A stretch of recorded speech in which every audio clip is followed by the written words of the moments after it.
امرہ سے زیادہ اب کون جان سکتا تھا کہ وہ کتنا دکھی ہو گیا تھا۔ اس نے تو اسے بہت قریب سے دیکھ لیا تھا، اور اب عالیہ میرا سے شادی کرنا چاہتا ہے۔ اس کی ذہنی حالت کے بارے میں اندازہ لگانا مشکل ہے۔ وہ ٹھیک کر رہا ہے، اس نے فوراً کہا۔ ہاں، شاید ٹھیک کرنے کی کوشش کر رہا ہے، خود کو بہلا رہا ہے، بھٹکا رہا ہے، سب یہاں وہاں کر رہا ہے۔ دیکھو، ایک انسان آیا اور میری ریاضت کو کھوٹا کر گیا۔ وہ اپنی آنکھیں پونچھنے لگی۔ میرا آلیان، میرا فرشتہ۔ کچھ دیر کمرے میں سکوت رہا۔ بہرحال یہ تمہارا گھر ہے، تم رہو یہاں۔ میں کل کی طرح آج بھی ویسی ہی ہوں، ماں ہوں نا اپنے بیٹے کے لیے۔ تمہارے ساتھ تھوڑی سخت ہو گئی، ایک ماں کو معاف کر دو۔ اس بات سے آپ نے مجھے بے مول کر دیا۔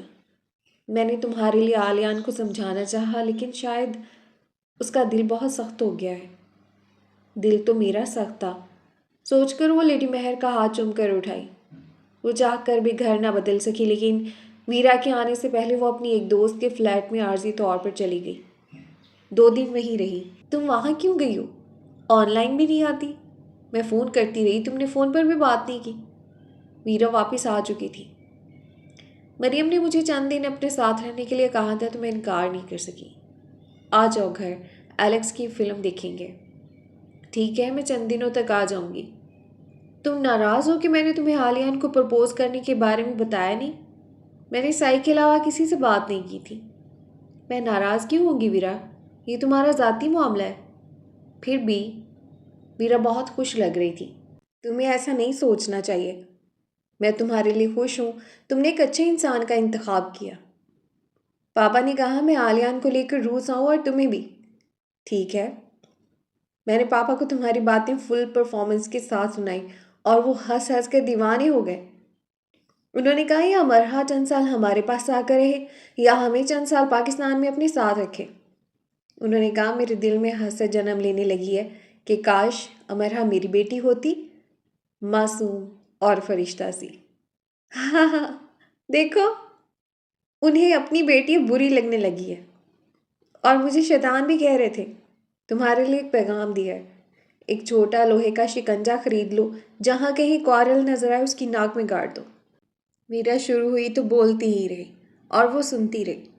اچھا تھا کہ ساری گفتگو فون پر ہو رہی تھی، ورنہ فل پرفارمنس دینے پر بھی وہ صفر ہی رہتی۔ ایک بات امرہ نے اپنے دل پر نقش کر لی تھی، اب وہ کسی بھی زندگی میں کوئی مسئلہ نہیں کرے گی۔ اس نے سارے حساب کتاب نکال لیے تھے۔ ویرا غلط نہیں تھی، نہ ہی عالیان۔ غلط بس وہ تھی۔ اس نے عالیان کو اپنی محبت کے بارے میں بتایا نہ ویرا کو۔ اب اسے ان دونوں سے شکوہ نہیں ہونا چاہیے۔ یہ باب یہی بند کر دیا گیا اور آخری سطر میں سب ختم لکھا رہ گیا۔ وہ یونی ایسے جاتی جیسے یونی جا کر بھی یونی میں موجود نہ ہو۔ آنے والے دنوں میں اس کی آواز بھولی بسری داستان کی مانند ہو گئی، اور پھر وہ ایسے موجود ہونے لگی کہ اپنی غیر حاضری کے ثبوت دینے لگی۔ اس نے خود کو گم کر لیا، ایسے جیسے وہ قصہ پاری نہ ہو۔ اسے دیکھ کر یہ یاد کرنا پڑتا کہ ہاں یہ وہی لڑکی ہے، وہی لڑکی جو کبھی امرہ تھی۔ وہ امرہ رہی بھی اور نہیں بھی۔ سائی اکثر اس کے پاس آ جاتا، لیکن اسے زیادہ بولنے پر مائل نہ کر پاتا۔ اب سائی بولتا اور امرہ سنتی۔ مانچسٹر یونیورسٹی میں سب ٹھیک ٹھاک تھا، اس کے اندر، اس کے باہر، سب ٹھیک۔ ایک دن وہ اس کیفے گئی جہاں اسے پہلی جاب ملی تھی۔ یعنی تم مجھے بھولی نہیں، اس بار تم پورے 2 مہینے بعد آئی ہو ملنے۔ وہ مسکرا دی۔ کتنا بدل گئی ہو تم مس اخروٹ۔ کیسے؟ وہ مسکرا رہی تھی، پھر بھی وہ کہہ رہی تھی وہ بدل گئی ہے۔ جب تم جاب حاصل کرنے آئی تھی اور تم نے اپنی یونیفیلوز کا استعمال کیا تھا تو میں نے سوچا تھا تم دنیا کو اپنے آگے لگا لینے کی طاقت رکھتی ہو، لیکن اب تمہیں دیکھ کر لگ رہا ہے تم دنیا سے بھاگنے کی تیاری کر رہی ہو۔ آپ کے شہر نے مجھے بدل دیا۔ کافی مگ کے کنارے پر انگلی پھیرتے اس نے کہا، اگر یہ میرے شہر نے کیا ہے تو مجھے شکایت ہے مانچسٹر سے، اور تمہیں مشورہ دوں گا کہ اپنے گھر لوٹ جاؤ اور پہلے جیسی بن کر آؤ۔ ایک بار گئی تو ہر چیز سے جاؤں گی، نہ پہلے سی نہ بعد سے۔ انہوں نے غور سے اس کی شکل کو دیکھا۔ تمہارا مسئلہ شہر نہیں ہے، تمہارا مسئلہ کوئی اور ہے۔ اسے حل کرو مس اخروٹ۔ دوبارہ آنا تو خود کو پہلے جیسا بنا کر آنا۔ کافی ختم کر کے وہ بے دلی سے اٹھائی۔ وہ سارے شہر میں تسلیاں ڈھونڈتی پھر رہی تھی، کوئی حکم، کوئی حکمت، کوئی خیر، کوئی تو کچھ تو۔ اس نے دائن کو چیک دیا۔ تم نے میری توقع سے جلدی پیسے اکٹھے کر کے دے دیے ہیں۔ بلا شبہ تم نے کافی محنت کی ہے۔ تم ایک اچھی اسٹوڈنٹ ثابت ہوئی۔ تمہارے دونوں سیمسٹر کے رزلٹ بہت اچھے رہے۔ مجھے یقین ہے تم شاندار رزلٹ کی حامل ڈگری لے کر جاؤ گی۔ تم نے مایوس نہیں کیا ہمیں۔ ہمیں خوشی ہے کہ تم نے بہت اچھا کر دکھایا۔ ہمارا اسکالرشپ ضائع نہیں ہوا۔ شاید، اس نے مسکرائے بنا اتنا ہی کہا۔ اپنی تعریف اسے زہر لگ رہی تھی۔ تمہیں آگے بھی پڑھنا چاہیے۔ ایم فل کے بارے میں کیا خیال ہے؟ ہاں، میں اس بارے میں سوچ رہی ہوں۔ یہ واحد مقصد تھا جو اس نے گھڑ لیا تھا۔ یہ تو بہت اچھی بات ہے۔ تم چند سال اور یونی میں پڑھو گی۔ نوال کا ارادہ بھی ایم فل کا ہے۔ نہیں، اگر میں نے ایم فل کیا تو شاید کسی اور ملک سے کروں۔ شاید امریکہ سے۔ مانچسٹر سے کیوں نہیں؟ کسی اور یونی سے کیوں نہیں؟ اس نے مسکرانے کی کوشش کی۔ دائم اسے دیکھ کر رہ گیا اور اسے کہہ نہ سکا کہ پرانی امرحہ کو جہاں چھوڑ کر بھول کر آئی ہو، یاد کر کے اسے وہاں سے لے کر آؤ۔ اسے یہ ملال بھی ہوا کہ کاش اس نے اسے یہاں نہ بلوایا ہوتا۔ رات آتی، دن نکلتا، پھر رات آ جاتی۔ ایک دوسرے کے دوست دشمن بنے، دن رات ڈھلتے نکلتے رہے، زندگی اپنی تفنشی بدلتی رہی۔ وہ واپس آیا تو کارل اسے لنچ کے لیے لے گیا۔ اس نے مانچسٹر کے سب سے مہنگے ریسٹورنٹ کا انتخاب کیا اور سائی اور شاویز کو بھی ساتھ لے آیا۔ یہ اس کی شاہ خرچی کی انتہا تھی۔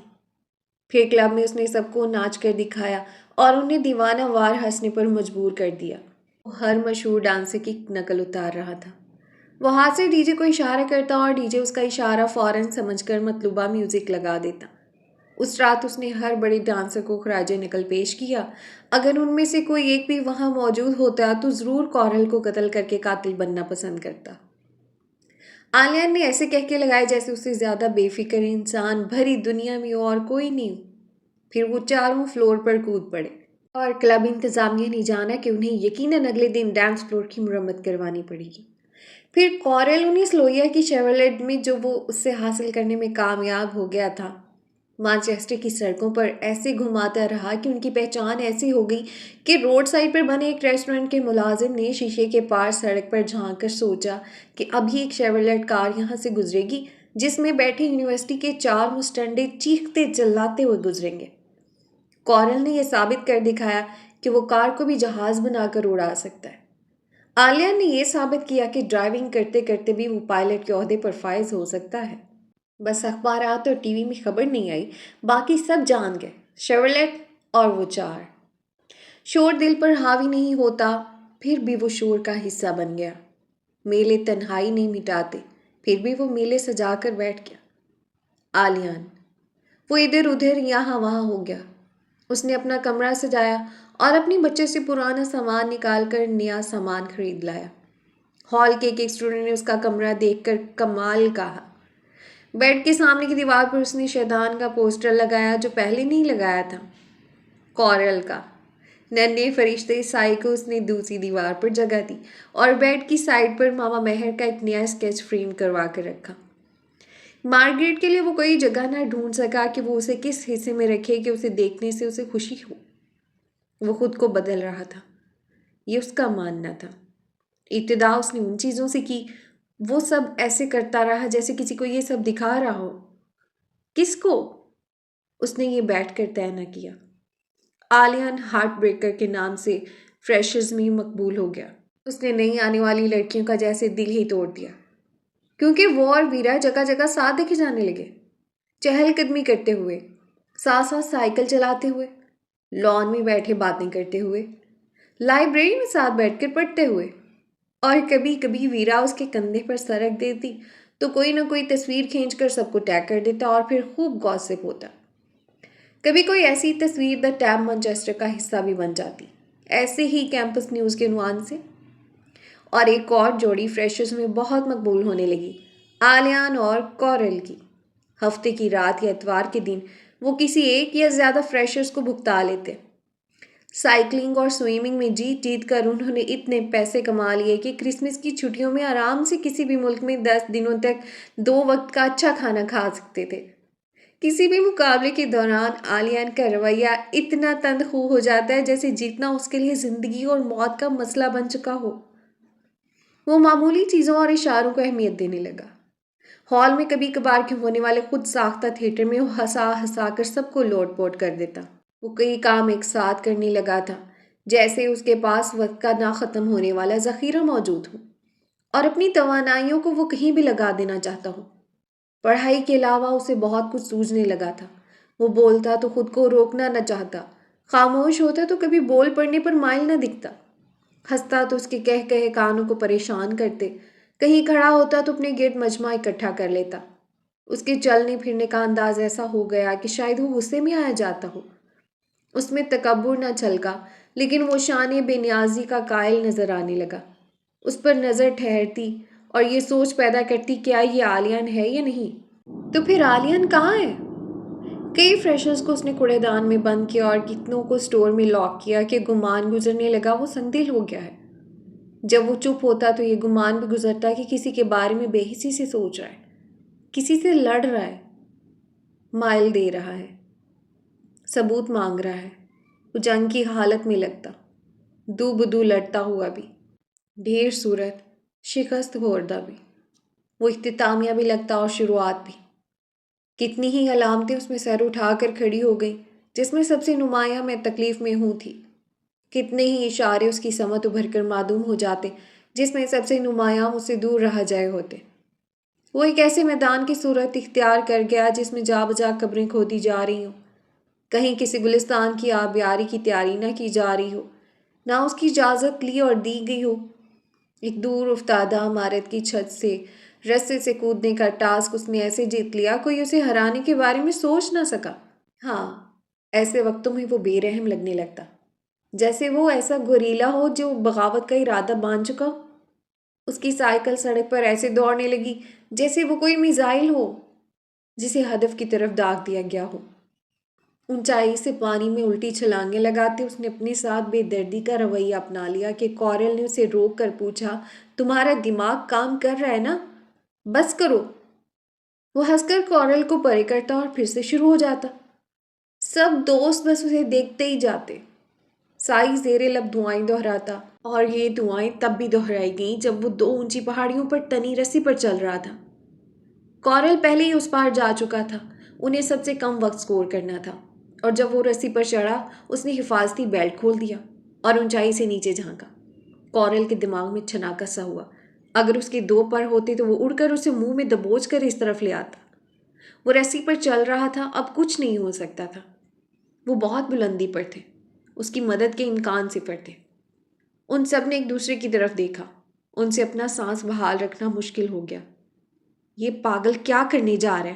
کورل کا بس نہیں چل رہا تھا کہ کیا کر گزرے۔ میرا خیال تھا یہ ٹھیک ہو گیا ہے، سائی بڑبڑایا۔ وہاں 8 لڑکوں کا گروپ موجود تھا، 3 فریشرز اور باقی وہ سینئرز۔ فریشرز نے اسے ایک چیلنج جانا کہ وہ انہیں کہہ رہا ہے کہ ایسے کر کے دکھاؤ تو تمہیں جانے، اور ان کا کوئی ارادہ نہیں تھا اس کے چیلنج پر بھڑکنے کا۔ وہ کھیلنے آئے تھے، جان پر کھیلنے نہیں، اور وہ جان پر کھیلنے ہی آیا تھا۔ سب سے معمولی چیز، عالیان کو وہ کہیں بھی اٹھا کر پھینک دینا چاہتا تھا۔ کورل اور سائی کو اس کی ذہنی حالت کے بارے میں ٹھیک ٹھیک اندازہ ہو گیا تھا۔ وہ انہیں دھوکہ دیتا رہا تھا اور وہ اس کے دھوکے میں آ گئے تھے۔ وہ اتنی اونچائی پر اکیلا کھڑا تھا، اسے نیچے جا گرنے کا کوئی ڈر نہیں تھا۔ اس نے سب سے کم وقت سکور کیا تھا۔ کورل نے اسے گریبان سے پکڑ لیا۔ اگر تم مرنا چاہتے ہو تو مجھے بتاؤ، میں تمہیں گولی مارنے کا حوصلہ پیدا کر لوں گا۔ اس کے لیے تمہیں یہ سب کرنے کی ضرورت نہیں ہے۔ وہ اسے غصے کی زیادتی کی وجہ سے جھنجھوڑ رہا تھا۔ ٹھیک ہے، مار دو گولی، اس نے سنجیدگی سے کہا اور جھانک کر نیچے دیکھا۔ اتنا اونچا آ کر بھی وہ کہیں بہت نیچے گرا ہوا تھا۔ کورل نے اس کے جبڑے پر پوری قوت سے گھونسا مارا کہ اس نے منہ سے خون نکلنے لگا۔ وہ بھاگ کر رسی پر چڑھ گیا اور حفاظتی بیلٹ کھول دی۔ اب دیکھو مجھے اور یہ جانو کہ کیسے جان نکلتی ہے۔ عالیہ نے اپنی لب بھینچ لی اور اسے افسوس ہوا۔ کورل بے دردی سے رسی پر چل رہا تھا جیسے اسے بھی اپنی جان کی پرواہ نہیں، لیکن عالیہ کو اس کی پرواہ تھی۔ وہ محسوس کر رہا تھا کہ پہاڑ اس کے پیروں تلے سے کھسک رہا تھا۔ فریشرز کھڑے ان دونوں کی شکلیں دیکھ رہے تھے۔ سائی پھر سے زیر لب دعائیں پڑھنے لگا اور آلیان کورل سے اپنی نظر نہیں ہٹا پا رہا تھا۔ ہاں، یہ ٹھیک ہے۔ جان اس وقت نہیں نکلتی جب اپنی جان نکلتی ہو، جان اس وقت نکلتی ہے جب اپنی کسی جان سے پیارے کی جان نکلتی ہے۔ اس نے یہ جانا کہ ہم اپنے پیاروں کی جانوں کے حقدار ہیں، اپنی نہیں۔ اس نے بے بسی سے سر اٹھا کر آسمان کی طرف دیکھا کہ اتنا کچھ جان لینے پر بھی وہ جان لینے والوں جیسا کیوں نہیں ہو رہا۔ آلیان اور ویرا کی جو تصویریں ادھر ادھر گھومتی تھیں وہ مرحا کی نظروں سے بھی گزر ہی جاتی تھیں۔ شیزا تو خاص اسے وہ تصویریں بھیج دی تھی۔ وہ ان تصویروں کو دکھ سے دیکھتی، نہ غصے اور حسد سے۔ وہ آلیان اور ویرا کی تصویریں ہوتی اور وہ دونوں ہی اسے پیارے تھے۔ ہاں، کبھی کبھی ان تصویروں کو دیکھتے اسے سانس لینے میں مسئلہ ہوتا، اور ایک بار اس نے محسوس کیا جیسے ہم سارے کا سارا اپنا سمجھتے ہیں، وہ سارے کا سارا کسی اور کا ہو جائے تو کیسا لگتا ہے۔ کوئی ہمارے ٹکڑے کر کے چیل کووں کو کھلا رہا ہے اور ہمیں دکھا بھی رہا ہے کہ دیکھو کیسا لگتا ہے۔ اس نے آلیان کے پاس جانے کی کوشش نہیں کی تھی، نہ اپنی غلطی کی معافی مانگنے کی۔ وہ اسے اپنی صورت ہی نہیں دکھانا چاہتی تھی کہ اسے پھر سے تکلیف ہو۔ اس نے خط لکھ کر سائی کو دے دیا تھا کہ اس کے پاکستان جانے کے بعد آلیان کو دے دے۔ خط میں اس نے اپنی غلطیوں کی معافی مانگی تھی اور کچھ نہیں۔ انہی خزاں رسیدہ دنوں میں اس کا سامنا پال سے ہوا۔ اس کا انداز ایسا تھا جیسے وہ خاص اس سے ملنے آیا ہو۔ اس سے پہلے بھی اس کا سامنا اس سے ہوتا رہا تھا، لیکن وہ راستہ بدل لیتی تھی۔ میں اب تم سے معذرت کرنے کے قابل ہو سکا ہوں، اس نے مسکرا کر دوستانہ انداز میں کہا۔ اس کے پہلے ہی جملے پر مرحا حیران رہ گئی۔ اس کے سامنے کھڑا تھا وہ۔ مجھے حقیقتاً اب افسوس ہوا ہے کہ میرا رد عمل کس قدر غلط تھا۔ میں نے تمہیں نقصان پہنچانا چاہا، بدلے میں تم نے اعلیٰ ظرفی کا مظاہرہ کیا۔ تم نے یہ ثابت کر دیا کہ تم بہرحال مجھ سے بہتر انسان ہو۔ امرحا، مجھے یہ جلدی معلوم ہو گیا تھا کہ وہ پیغامات تم مجھے پوسٹ کرتی رہی ہو۔ امرحا ذرا سے چونکی۔ اس واقعے کے بعد امرحا اسے پیغامات پوسٹ کرتی رہی تھی۔ وہ ہفتے میں 2 بار ایسا کرتی۔ وہ باقاعدگی سے لیٹر اسے ٹائپ کر کے بھیجتی رہی۔ شروع کے پیغامات چھوڑ کر میں نے بعد میں آنے والوں کو ذرا توجہ سے پڑھنا شروع کر دیا تھا۔ پھر میں نے ان پر سوچنا شروع کر دیا اور میں ان سے متاثر ہونے لگا۔ ان میں کوئی ایسی بات نہیں ہوتی تھی کہ عام سمجھ بوجھ والے انسان کو اچھی نہ لگے۔ چند ماہ پہلے میں نے مزاح پر کچھ کتابیں لے کر پڑھی۔ مجھے معلوم ہوا ان میں سے ایک کتاب میں وہ لکھا تھا جو تم مجھے لکھ لکھ کر پوسٹ کرتی رہی تھی۔ میں تمہیں قرآن کی آیتیں لکھ کر بھیجتی رہی تھی۔ معلوم ہو گیا ہے مجھے، تم نے میرے ساتھ ایسا سلوک کیا کہ میں متاثر ہوئے بغیر نہیں رہ سکا۔ کیا تم مجھے برا انسان سمجھنا چھوڑ سکتی ہو مرحا؟ امرحا مسکرا دی۔ کچھ دیر اور باتیں کر کے جب پال چلا گیا تو مرحا کو لگا جیسے وہ کسی امتحان میں پاس ہو گئی ہے۔ چلو، اس کے ہاتھ کوئی تو کامیابی آئی۔ اس واقعے نے اس کے اندر یہ احساس پیدا کیا کہ عقل اور سوجھ بوجھ سے کیے گئے عمل بیکار نہیں جاتے۔ عقل کرشمہ ساز ہے اور یہ معجزوں کی رتھ کی سوار ہے۔ سائیکل پر جایا کرو نا یونی، تم تو سائیکل کو بھول ہی گئی ہو۔ سادھنا رات کو اس کے پاس بیٹھی باتیں کر رہی تھی۔ دل نہیں چاہتا سائیکل چلانے کو، وہ پڑھ رہی تھی۔ تمہارا تو اب زبان ہلانے کو بھی دل نہیں چاہتا، سادھنا نے اسے ہنسانا چاہا۔ میری زبان نے بہت کمالات دکھائے ہیں نا، اس لیے، اس نے ہنس کر کہا، لیکن بات مذاق نہیں تھی۔ اگر انسان سے غلطی نہ ہو تو وہ انسان نہ ہو، اگر غلطیاں ہی ہوتی رہیں تو بھی وہ انسان نہ ہو، اس نے سر اٹھا کر کہا۔ اس کے انداز پر سادھنا خاموش ہو گئی اور کچھ دیر ٹھہر کر اپنے کمرے میں چلی گئی۔ اگلے دن یونیورسٹی سے وہ ہسپتال آ گئی۔ کورل کا معمولی سا ایکسیڈنٹ ہوا تھا ایک امیر زادے کی کار کے ساتھ، اور کورل نے سڑک پر چلا چلا کر ایسے ہنگامہ کیا جیسے اس کی ساری ہڈیوں کا ڈھانچہ چور چور ہو چکا ہو۔ وہ خود کو اس امیر زادے کے خرچ پر پرائیویٹ ہسپتال تک لے آیا تھا اور مزے کر رہا تھا۔ ویسے اسے چلنے میں تھوڑا بہت مسئلہ تھا۔ امرحا 2 دن بعد اس کے پاس جانے کا فیصلہ کر سکی اور کاؤنٹر پر اس کے بارے میں پوچھا تو کاؤنٹر پر موجود 2 لڑکیوں نے اسے ذرا گھور کر دیکھا، پھر ایک دوسرے کو دیکھنے لگی۔ تم دوست ہو اس کی؟ ایک نے منہ بنا کر پوچھا۔ امرحا نے سر ہلا دیا۔ ٹھیک ہے، ویسے زیادہ دیر تک ہسپتال میں رہنا ٹھیک نہیں ہوتا۔ کتنا اچھا ہو اگر وہ تم سب کے ساتھ یونیورسٹی جوائن کر لے۔ 2 دن بہت زیادہ ہوتے ہیں ہاسپٹل میں قیام کے لیے۔ جس نے منہ بنایا تھا اس نے زبردستی مسکرا کر کہا۔ امرا اس کی بات سمجھ نہ سکی۔ اس کا مطلب ہے تم اپنی دوست سے کہو کہ وہ جلدی ہسپتال سے ڈسچارج ہو جائے، یہ اس کی صحت کے لیے اچھا ہوگا۔ دوسری نے ذرا مسکرا کر کہا، اور دوسروں کی صحت کے لیے بھی۔ پہلی کا منہ پھر سے بن گیا۔ امرا کورل کے کمرے کی طرف بڑھ گئی اور اپنی پشت پر پہلی کی آواز سنی۔ پتہ نہیں ڈاکٹر کب ڈسچارج کریں گے اسے۔ جب ہسپتال کا سٹاف ہسپتال کے کمروں میں شفٹ ہو جائے گا تب۔ دوسری فوراً بولی۔ امرا اس کے کمرے میں آئی تو اسے اپنی غلطی کا احساس ہوا۔ اس کا خیال تھا آلیان اپنی جاب پر ہوگا، پر وہ سامنے ہی بیٹھ کے ایک طرف بنی کھڑکی کی چوکھٹ میں بیٹھا نوٹ پیڈ پر کچھ بنا رہا تھا۔ دروازہ کھلنے کی آواز پر سب نے سر اٹھا کر اس کی سمت دیکھا۔ آلیان نے بھی۔ وقت جن پروں پر اڑ کر آیا تھا وہ پر اس نے وہیں جلا دیے۔ وہ وہیں کھڑی رہ گئی اور فیصلہ نہ کر سکی کہ اندر جائے یا باہر نکل آئے۔ آہا امرا، آ جاؤ، پہلے یہ بتاؤ خالی ہاتھ تو نہیں آئی ہو نا؟ کورل بیڈ سے اچھل کر کھڑا ہوا اور لپک کر اس کے قریب آیا۔ سائی اور شاویز مل کر دیوار پر ایک پوسٹر لگا رہے تھے جس پر لکھا تھا جلدی ٹھیک ہو جائے کورل، اور وہ جلدی کبھی نہ آئے۔ پوسٹرز پر لاتعداد دستخط موجود تھے جو یقیناً ہال میٹس اور یونیفیلوز نے کیے تھے۔ شاویز اور سائی نے بھی اسے دیکھ لیا تھا اور خیر مقدمی انداز سے مسکرا دیے تھے۔ لاؤ اب یہ چاکلیٹس مجھے دے دو۔ اس نے ہاتھ بڑھا کر اسے یہ چاکلیٹ کا ڈبہ تقریباً چھین ہی لیا اور انہیں بیڈ کی سائڈ پر رکھے ایک باکس میں ڈال کر اسے لاک کر دیا۔ چھوٹی سی چابی منہ میں دبا لی۔ امرا کے تاثرات سے وہ سمجھ گیا کہ وہ اسے بیمار نہیں سمجھ رہی اور اپنی لائی چاکلیٹس واپس ہی نہ مانگ لے۔ اس نے کراہنا شروع کر دیا اور اپنی زخمی کوہنی اور پیر آگے کر کے دکھایا۔ نہیں میں بیمار ہوں، یہ دیکھو۔ عالیہ نے ایسے ظاہر کیا جیسے کمرے میں کوئی آیا ہی نہیں اور وہ پینسل کے ساتھ نوٹ پیڈ پر مصروف رہا۔ میں 2 دن تکلیف سے تڑپتا رہا اور تم اب آ رہی ہو امرا، کورل نے دانت نکال کر کہا۔ امرا، جاتے جاتے ہسپتال سٹاف کی خبرگیری بھی کرتی جانا، ان کا بھی یہی کہنا ہے کہ وہ 2 دن تکلیف سے تڑپتے رہے، شاویز نے کہا۔ تم کب تک رہو گے یہاں؟ امرا نے پوچھا۔ جب تک ٹھیک نہیں ہو جاتا۔ لیکن تم تو مجھے ٹھیک ہی لگ رہے ہو۔ نہیں میں ٹھیک نہیں ہوں نا، اس نے آنکھ مار کر کہا۔ تھوڑی دیر بیٹھ کر امرا اٹھائی۔ سائی امرا کے ساتھ باہر تک آیا اور اسے ہمدردی سے دیکھنے لگا جو کمرے سے باہر تک عجیب حالت میں چلتی آئی تھی۔ تم بیٹھی نہیں؟ آ جاؤ واپس چلتے ہیں۔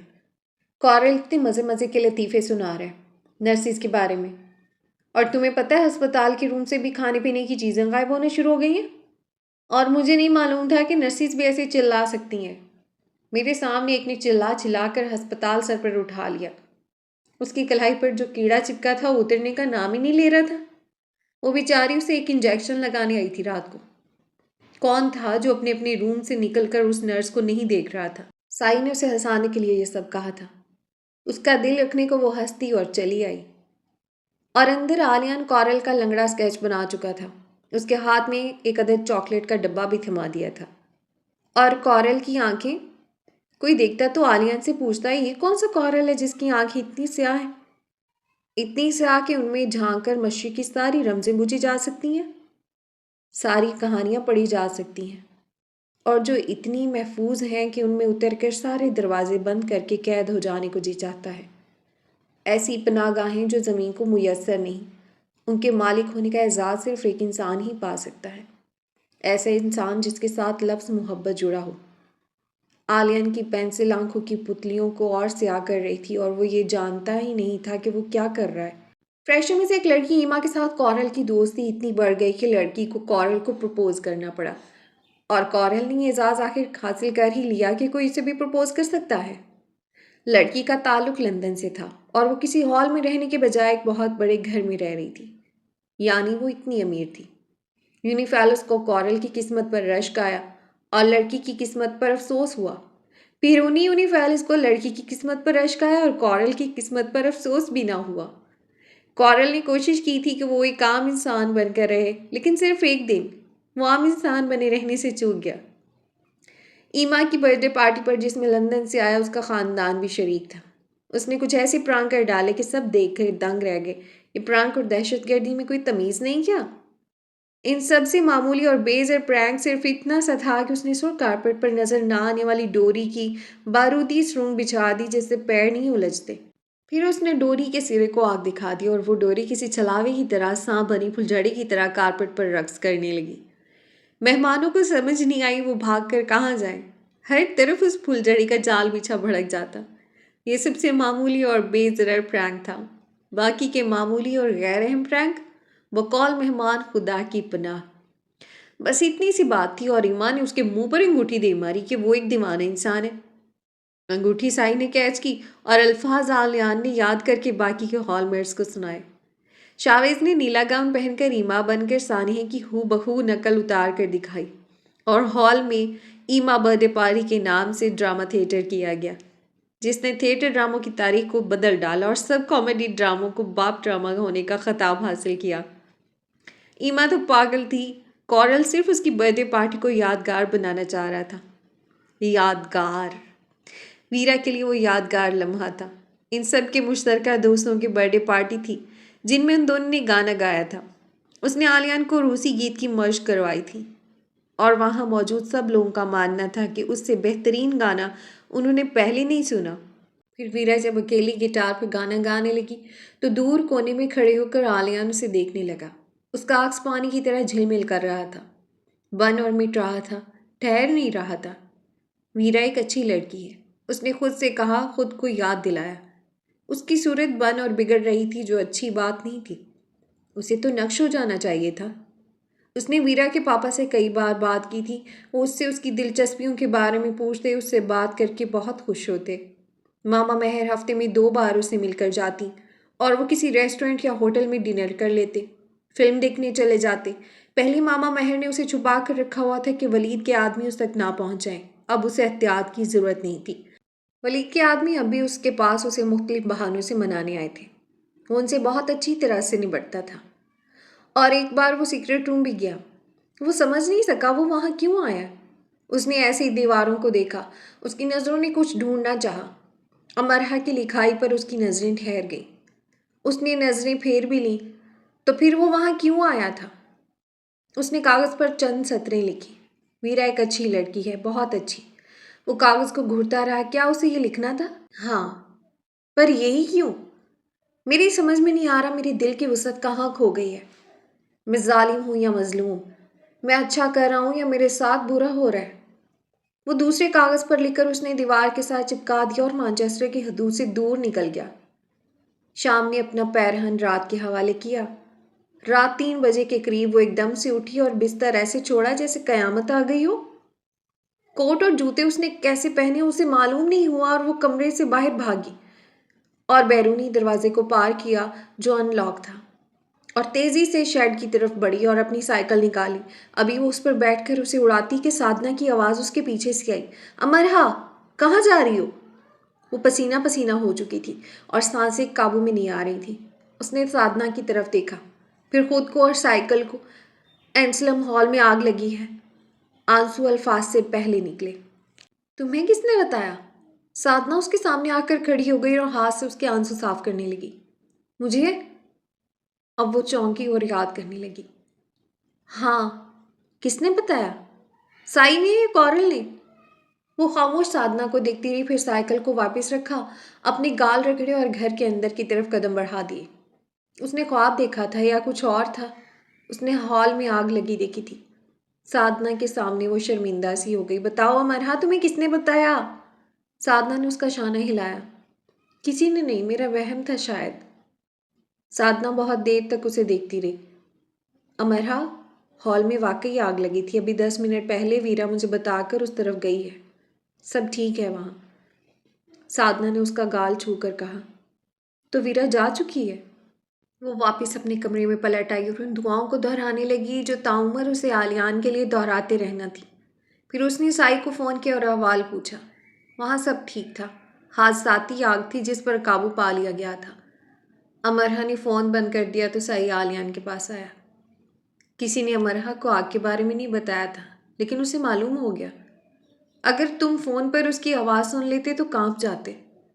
آلیان، تم اسے خود سے الگ ہی رکھو، لیکن اسے ناپسند نہ کرو۔